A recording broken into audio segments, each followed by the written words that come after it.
Metal ligand bonding वाली unit complete कर दी थी।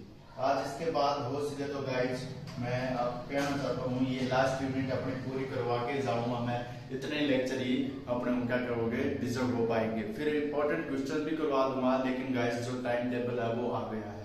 एमएससी फर्स्ट सेमेस्टर का टाइम टेबल आ गया है एमजीएसयू यूनिवर्सिटी का।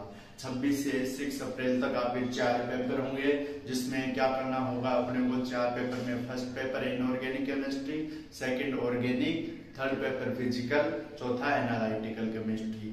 ठीक है, ये पेपर आप याद करें। हो सके तो कोई इंपॉर्टेंट पर्सन बता दिए जाएंगे इस चैनल पर। अगर आप यहाँ पर व्यू देके जाएंगे तो लाइक शेयर और सब्सक्राइब बढ़ा के जाएंगे तो ठीक है। वैसे तो हमारा काम बताना ही है दोस्त। अब देखिए यहाँ पर क्या है, अपना नेक्स्ट यूनिट आती है ऑर्गेनिक केमिस्ट्री की। मैं कहना चाहता हूँ अगर आपको नंबर एक सेमेस्टर में बनाने हैं तो आप 3 यूनिट याद कर ले, 5 के पीछे मत भागे। 5 के पीछे भागोगे ना तो मारे जाओगे, क्योंकि टाइम भी कम है और टाइम में अपने को 3 यूनिट अच्छे से याद कर ले। फिर 4th या 5th क्वेश्चन में से, ठीक है, जो बड़ा बड़ा, क्योंकि अपने को 3 क्वेश्चन इसमें करने होंगे। जो पेपर आएगा उसमें 3 बड़े वाले क्वेश्चन आएंगे जो अपने को करने होंगे, जो 5-5 नंबर के आएंगे सेमेस्टर के अकॉर्डिंग, या 10-10 नंबर के आएंगे, जिसमें अपने को मिनिमम 4 पेज तो चाहिए। इसलिए अपन बड़े 3 क्वेश्चन याद कर ले प्रत्येक यूनिट के, ठीक है। उसके बाद आएगा बी सेक्शन। बी सेक्शन में आपके 6% आएंगे, 6% करने होंगे। फिर आएगा सी सेक्शन, ठीक है। सी सेक्शन में तो आपके आते ही है छोटे बड़े, वो आपको करने होंगे जो 1.5 नंबर के आएंगे। इस प्रकार आपके 40 नंबर का 40 नंबर का पेपर होगा और बाकी बचे प्रैक्टिकल का पेपर अलग से होगा। प्रैक्टिकल में आपकी बार 2 करने होंगे आपको, ठीक है। 2 में से आपको प्रैक्टिकल होंगे 2 बार, लेब फर्स्ट और लेब सेकंड वो करने होंगे। तो प्रैक्टिकल भी अपना आ चुका है, टाइम टेबल आना बाकी है बस। ये अपना टाइम टेबल 15 से 25 के बीच में आ जाएगा, यानी आज या परसों की तारीख के बीच में आ जाएगा प्रैक्टिकल के लिए। तो अपने को देखिए यहाँ पर क्या है, addition to carbon carbon multiple bond. Addition का मतलब होता है जोड़ना, और कार्बन कार्बन मल्टीपल बॉन्ड का, यानी इसमें रिएक्शन किस प्रकार से होगी, कार्बन कार्बन मल्टीपल बॉन्ड। यानी एडिशन पहले क्या होगा, कार्बन कार्बन डबल बॉन्डेड होगा, लेकिन उसके बाद क्या हो जाएगा, सिंगल बॉन्डेड। क्यों हो गया, कोई फ्री रेडिकल अटैक कर दिया, किसी न्यूक्लियोफाइल ने अटैक कर दिया, किसी इलेक्ट्रोफाइल ने अटैक कर दिया, तो इस कारण से। अब देखिए न्यूक्लियोफाइल कौन सी स्पीशीज होती है, इलेक्ट्रॉन रिच या इलेक्ट्रॉन डेफिशिएंट। न्यूक्लियोफाइल का मतलब होता है शुरू में नेगेटिव, यानी न्यूक्लियस से प्यार करे, यानी पॉजिटिव चार्ज से। तो ये क्या है, इलेक्ट्रॉन डेफिशिएंट है, एफिशिएंट। इलेक्ट्रॉन तो है इसके पास लेकिन पॉजिटिव चार्ज नहीं है, तो इसके लिए क्या है, न्यूक्लियोफाइल एडिशन। इलेक्ट्रोफाइल एडिशन कौन सा है, इलेक्ट्रोफाइल एडिशन में बता रहा हूं कौन सा है। इलेक्ट्रोफाइल में इलेक्ट्रॉन पॉजिटिव, यानी इसके पास इलेक्ट्रॉन तो है लेकिन इलेक्ट्रोफाइल का मतलब होता है ये इलेक्ट्रॉन चाहिए इसको, पॉजिटिव चार्ज तो फुल है, भरा। फ्री रेडिकल तो आपके कोई से भी हो सकता है, R मान ली, ये ली फ्री रेडिकल।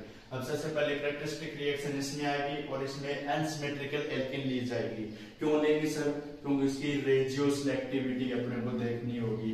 एलिमिनेशन रिएक्शन में जिस प्रकार से सेल्जेफ रूल का इस्तेमाल करते हैं और हाफमान का रूल का इस्तेमाल करते हैं, उसी प्रकार से यहाँ पर मार्कोनिकोफ रूल लगेगा और एंटी मार्कोनिकोफ रूल लगेगा। मार्कोनिकोफ कब लगता है और एंटी मार्कोनिकोफ रूल तो तब लगता है ये जब स्टेबल कार्ब के टाइम हो। लेकिन पहले वाला रूल कौन सा था, पहले वाला रूल यही था, कार्बन नेगेटिव चार्ज तो वहां जोड़ दो जहां कार्बन कार्बन मल्टीपल के बीच के हाइड्रोजन की संख्या कम हो, और पॉजिटिव चार्ज वहां जोड़ दो जहां हाइड्रोजन की संख्या ज्यादा हो। लेकिन इसके बाद ये न्यू मार्कोनिकोफ रूल आया, उसने बताया जहां स्टेबल बन रहा है वहां प्रोडक्ट बनेगा, जहां स्टेबल कार्बोकेटाइन है वहां प्रोडक्ट बनेगा, समझा जाएगा। संकलन इसमें चेंज हो जाता है, तो इसमें लिखिए addition to carbon carbon multiple bond. इसमें लिखिए, लिखना स्टार्ट कीजिए जल्दी से। यदि एल्केन एसिमेट्रिकल हो तो there is the possibility of two different product from the addition to n-symmetrical reagent, when the product is measured and product is minor, then this process is known as regioselectivity। regioselectivity की definition लिखवाई है ये, जो अपने second topic में, लेकिन ये आपके लिए लिखनी जरूरी थी। इसके बाद यानी कौन सा प्रोडक्ट क्या बनेगा, माइनर कौन सा मेजर, ये regioselectivity सेलेक्ट करना होगा अपने। इसके बाद लिखिए an electrophile addition reaction reaction in which formation of two product one product usually predominant to other product, ठीक है। then this process known as structural orientation, यानी कौन सा कितनी मात्रा में बना है या कौन सी साइड पे कितनी मात्रा में बना है, ये ओरिएंटेशन है। ऑर्थोपैरा ओरिएंटेशन पढ़ी क्या है ना पिछली यूनिट में, वही है ये, ठीक है। इसके बाद लिखिए मार्कोनिकोव रूल। पहले ये करना चाहिए था अपने को, यही करवा रहे हैं। ये मार्कोनिकोव रूल लिखिए। According to Markovnikov rule, positive charge part of an symmetrical reagent goes to those carbon multiple part which has highest number of hydrogen, and negative part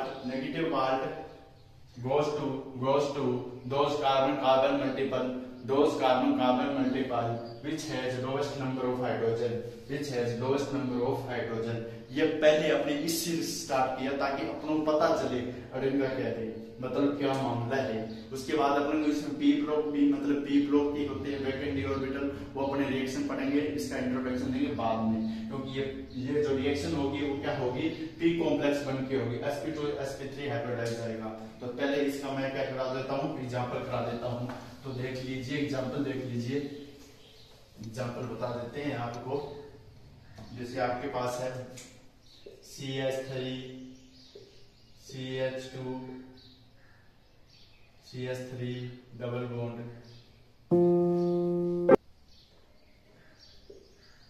CH2 double bond CH, और ये यहां पर है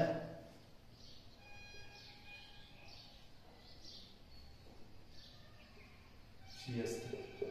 कितने हो गए, 3 1 4 2 2 4 1 5 हो गए, ठीक है। अब यहाँ पर CH2 है 2 1 3 1 4, बैलेंस पूरी, इस कार्बन की 4 पूरी है, इस कार्बन की 2 2 4 1 5 हो रही है, यानी अपनों को ये हटाना पड़ेगा।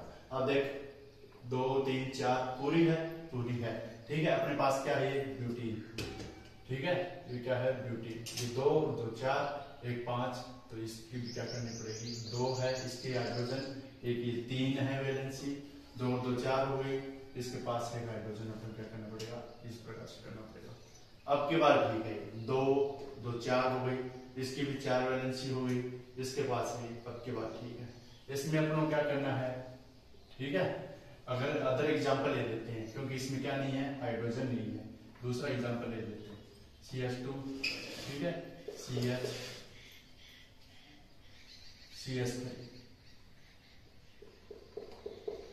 3 1 4 2 3 1 4, ये एग्जांपल सही है, ये बिल्कुल बेस्ट एग्जांपल है। अब यहाँ पर देखिए इसका नाम क्या होगा, प्रोपीन, ये प्रोपीन है, ठीक है। ये प्रोपीन है। कार्बन मल्टीपल बॉन्ड का मतलब है कार्बन मल्टीपल बॉन्ड, ये है। इसमें क्या अटैक है, कोई इलेक्ट्रोफाइल या न्यूक्लियोफाइल अटैक कर रहा है, ठीक है। जैसे इसमें HCl अटैक कर दिया, H पॉजिटिव और Cl नेगेटिव। मार्कोनिकोव रूल क्या कहता है, पॉजिटिव चार्ज वहां जाएगा जहां अनसिमेट्रिकल रिएजेंट है, वहां जाएगा कार्बन मल्टीपल बॉन्ड के बीच में जहां हाईएस्ट नंबर हो या हाईएस्ट नंबर ऑफ हाइड्रोजन हो। हाईएस्ट नंबर ऑफ हाइड्रोजन यानी ये बॉन्ड इधर शिफ्ट होगा या इधर, बाय चांस मैं इधर कर देता हूं, तो यहाँ पर नेगेटिव, यहाँ पर पॉजिटिव, यहाँ पर पॉजिटिव चार्ज और यहाँ पर नेगेटिव चार्ज। तो पॉजिटिव चार्ज कहाँ जाना चाहिए, कहाँ जाएगा, यहाँ पर पॉजिटिव होना, यहाँ पर नेगेटिव, लेकिन पॉजिटिव चार्ज वहां जाएगा जहां क्या, हाईएस्ट नंबर ऑफ हाइड्रोजन। इसी प्रकार से तो पॉजिटिव चार्ज आएगा यहाँ CH2, और पॉजिटिव चार्ज के रूप में क्या है, H+, यानी CH3 या H+ में शो कर रहा हूं। अब इसके बाद ये बॉन्ड टूट गया, दिल टूट गया इसका। अब यहाँ पर CH, और यहाँ पर दूसरा वहां जाएगा जहां पर क्या हो, negative charge part which has lowest number of hydrogen, ठीक है। पॉजिटिव चार्ज कहां जाएगा, जहां क्या हो, lowest highest number of hydrogen थे, पॉजिटिव चार्ज आ गया। नेगेटिव चार्ज वहां आएगा जहां लोएस्ट नंबर ऑफ हाइड्रोजन हो। ये लीजिए इस प्रकार से। और ये फॉर्म कौन सा हुआ है, विसिनल डाइहैलाइड, इसको क्या बोलते हैं, विसिनल डाइहैलाइड, ठीक है। अगर एक हैलाइड और दे देते तो इस प्रकार से हो जाता, ठीक है। ये विसिनल डाई हैलाइड नहीं है, सॉरी विसिनल डाई हैलाइड नहीं है, सॉरी, ठीक है। 1 2 इसका 2 क्लोरो, किसी नाम कर देते हैं 2 क्लोरो प्रोटीन, 2 क्लोरो प्रोपेन, ये 2 क्लोरोप्रोपेन है, सॉरी विसिनल डाई हैलाइड में एक हैलाइड और होता तो 2 क्लोरोप्रोपेन प्रोडक्ट बन गया। कैसे बना? ये नेगेटिव पार्ट के साथ कौन सा आया, दिखवा चुका हूं, पॉजिटिव चार्ज आएगा जहां कहां जाएगा, जहां पर ज्यादा हाइड्रोजन हो, मल्टीपल बॉन्ड पॉजिटिव चार्ज आ गया क्योंकि इस पे हाइड्रोजन ज्यादा थे, यहाँ अटैक कर दिया तो इस प्रकार प्रोडक्ट बन गया। कौन से रूल से बना ये? Markovnikov rule. और एंटी मार्कोनिकॉफ रूल इससे उल्टा होता है, लेकिन उसमें प्रोक्साइड की प्रेजेंस होती है, वो एंटी मार्कोनिकॉफ रूल होता है, ठीक है। या उसमें उसकी पहचान क्या है, माइनस n सिंबल लगे होते हैं जैसे N2, इस प्रकार से एंटी मार्कोनिकॉफ रूल। और बता देते हैं क्या आपको, ROR प्रोक्साइड ले लिया, प्रोक्साइड के बाद क्या हो जाएगा, ये प्रोडक्ट वहां बनेगा, देखिए प्रोडक्ट उल्टा बना दीजिए, H प्लस यहाँ आ जाएगा, Cl यहाँ आ जाएगा। क्यों? क्योंकि एक रिएजेंट प्रोक्साइड ने आके सभी कुछ चेंज कर दिया, ठीक है। तो इसका आईपीएससी नेमिंग भी चेंज हो जाएगा, 1 क्लोरोप्रोपेन, ये किसका है? एंटी का, ये एंटी का। क्यों? प्रोक्साइड प्रेजेंस में एंटी बनता है, ये एंटी का है, ठीक है। और नीट और जेईई क्वेश्चन आते हैं मार्कोनिकॉफ रूल के, वो थोड़े अलग आते हैं, प्रभाव दर्शा के आते हैं, NO2 I या अलग अलग समूह लगा देंगे इस प्रकार से। इसके बाद अपन रिजियो सिलेक्टिविटी आ गई, और ये आ गई रिजियो सिलेक्टिविटी में भी एक इक्वेशन आती है या न्यूक्लियोफाइल एडिशन की, वो होती है ब्रोमिनेशन। उससे पहले अपन इसका इंट्रोडक्शन और करते हैं। इंट्रोडक्शन में अब देखिए, इंट्रोडक्शन में आ जाइए, अब कार्बन कार्बन मल्टीपल बॉन्ड, ठीक है। कार्बन कार्बन मल्टीपल बॉन्ड में फर्स्ट हेडिंग डाल दीजिए, electrophile addition to carbon carbon multiple bond, electrophile addition to carbon carbon multiple bond. सबसे पहले ये लिखिए addition to carbon carbon multiple bond, इसमें लिखिए carbon carbon double bond having a, carbon carbon double bond having a sigma bond and a weaker pi bond, the kind of reaction in which weak pi bond is broken and replaced by two nucleo stronger sigma bonds। यानी क्या हो, जब क्या हो, दो क्या हो, stronger sigma bond बने पाई बॉन्ड ब्रेक होने से, तो इस प्रकार की रिएक्शन क्या कहलाएगी? एडिशन रिएक्शन कहलाएगी। जैसे इसका एग्जांपल रिएक्शन का एग्जांपल लिखा देता हूं मैं। एडिशन रिएक्शन का टाइप बता दिया, 3 प्रकार की होती है, इलेक्ट्रोफाइल, न्यूक्लियोफाइल, फ्री रेडिकल, ठीक है। इसमें क्या है, जब क्या हो, कार्बन कार्बन बॉन्ड टूटेगा, ये कार्बन ये कार्बन ये कार्बन ये कार्बन ये कार्बन, इसमें या तो इलेक्ट्रोफाइल या न्यूक्लियोफाइल अटैक कर रहा है मेरे भाई, इसने अटैक कर दिया तो किस प्रकार से होगा, ये बॉन्ड टूट जाएगा, ब्रेक डाउन होते क्या हो जाएगा, सिंगल बॉन्ड कन्वर्ट हो जाएगा इस प्रकार से। तो अपना न्यूक्लियोफाइल जुड़ जाएगा या इलेक्ट्रोफाइल न्यूक्लियोफाइल या जुड़ा मान लीजिए, तो इसके बैलेंस इस प्रकार से जुड़ेगी। लेकिन ये ऐसे ना बन के ये कॉम्प्लेक्स बनाएगा, पाई कॉम्प्लेक्स बने, जिसे पाई कॉम्प्लेक्स, वो कैसे बनेगा, वो इस प्रकार से बनेगा, अंत में प्रोडक्ट ऐसा बनेगा, ये न्यूक्लियोफाइल यहाँ आ जाएगा, ये कार्बन की वैलेंस गिनते रहना रे, 1 2 3, ठीक है, ये 4 हो गई वैलेंसी पूरी, 1 2 3 ये 4, इस प्रकार से। ये क्या है, पाई कॉम्प्लेक्स, इसकी 1 2 3, ठीक है, इसकी 3 है, ये 4 है, ठीक है। यहाँ इलेक्ट्रोफाइल तो एक साथ जुड़ नहीं सकते, कोई हाइड्रोजन ही लगा दे, ये 4 हो गई, 3 4 1 2 3 4, यहाँ हाइड्रोजन लगा दे, 1 2 3 एक हाइड्रोजन। तो इस प्रकार से ये वैकेंट पी ऑर्बिटल रहता है, जिस पर क्या करता है, फिर अटैक कर देता है, ठीक है। इसमें पाई इलेक्ट्रॉन क्लाउड पाया जाता है, ये एडिशन रिएक्शन है। कौन सी है? एडिशन रिएक्शन कौन सी होती है? वे रिएक्शन जिसमें पाई बॉन्ड ब्रेक डाउन होता है और सिग्मा बॉन्ड का फॉर्मेशन होता है। Pi bond break down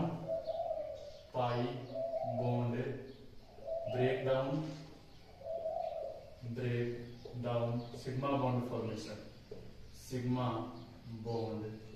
formation. हाँ या ना बोल यार, आया ना समझ में? तो यही एडिशन रिएक्शन होती है मेरे भाई, ठीक है। तो ये उतार लीजिए, आपको उतारना ही पड़ेगा। इसके बाद अपन इसका एग्जांपल भी बता देता हूँ, एक और उतार लीजिए, फिर नेक्स्ट लेक्चर में चलते हैं। अपन नेक्स्ट लेक्चर में बात करेंगे किस प्रकार से अपन को मैकेनिज्म होगी। ब्रोमिनेशन मैकेनिज्म से सब कुछ समझ में आ जाएगा लफड़ा क्या है, जो आपके एडिशन रिएक्शन में इलेक्ट्रोफाइल एडिशन का एग्जांपल है। पहले तो ये लिख लीजिए आप किस प्रकार से आपको रिएक्शन करने को मिलेगी। CH2 डबल बॉन्ड CH2 और CH3, इसमें क्या कर दिया मैंने Br को जोड़ दिया, तो Br को CH2Br, इस प्रकार से एडिशन दर्शा रहा हूं। ये ब्रोमिनेशन है वैसे तो, ठीक है, CH3 और Br। ये स्टूडेंट ये इस प्रकार से एग्जांपल भी आ गया है इसका, इस प्रकार से आपको करना है और ये रिएक्शन आ गई। इसके बाद मिलेंगे नेक्स्ट लेक्चर में। Okay guys, bye, see you, Tata.